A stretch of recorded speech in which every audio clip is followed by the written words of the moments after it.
Diamond ઇન્ડસ્ટ્રીની વાત કરતા સૌપ્રથમ જે નામ સામે આવે છે તે છે Govindbhai Dhodakiya.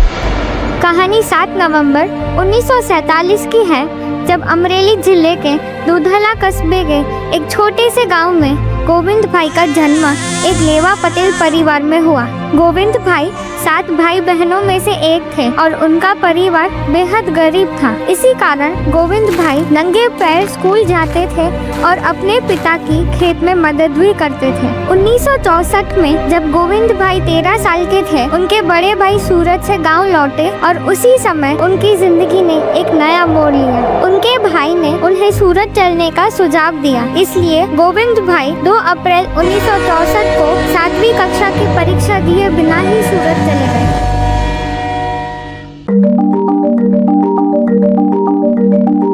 The city of Surat in the Indian state of Gujarat has one of the largest diamond industries in the world. सूरत पहुंचने के बाद उन्होंने हीरे तराशने का काम शुरू किया। वह दिन में 14 घंटे यानी सुबह 6 बजे से रात 8 बजे तक लगातार 6 साल तक काम करते रहे। आखिरकार 1970 में उनके 2 दोस्तों ने 2000 रुपए प्रत्येक निवेश किए और गोविंद भाई ने 1000 रुपए लगाकर श्री रामकृष्ण एक्सपोर्ट्स की शुरुआत की। कंपनी का नाम भगवान और श्री डोंगरे जी महाराज के प्रति श्रद्धा से प्रेरित था। धीरे धीरे कंपनी का मुनाफा केवल 7 सालों में ही 9 लाख तक पहुंच गया और इसके बाद श्री रामकृष्ण एक्सपोर्ट्स ग्रुप ने कभी पीछे मुड़कर नहीं देखा।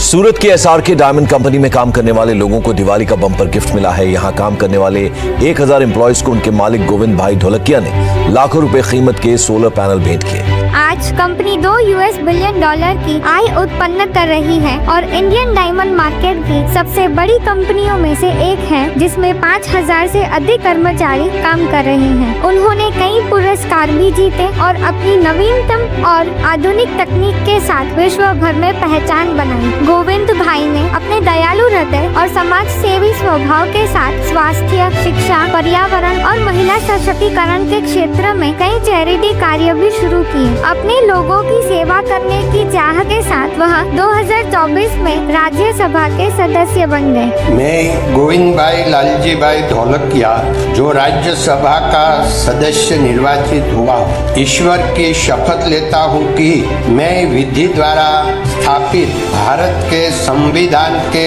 प्रति सच्ची श्रद्धा और निष्ठा रखूंगा।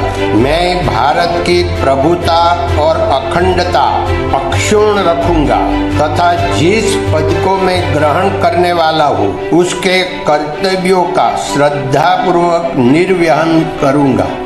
और माननीय श्रीमान 24 जनवरी को हमारी नोबल यूनिवर्सिटी में आने वाले हैं। પ્રમાણિકતા વગરનો વેપાર નકામ, સિદ્ધાંત વગરનું રાજકારણ નકામ, સંસ્કાર વગરનું શિક્ષણ નકામ, ખંત વગરની ખેતી નકામ અને સમજણ વગરનું જીવન નકામ।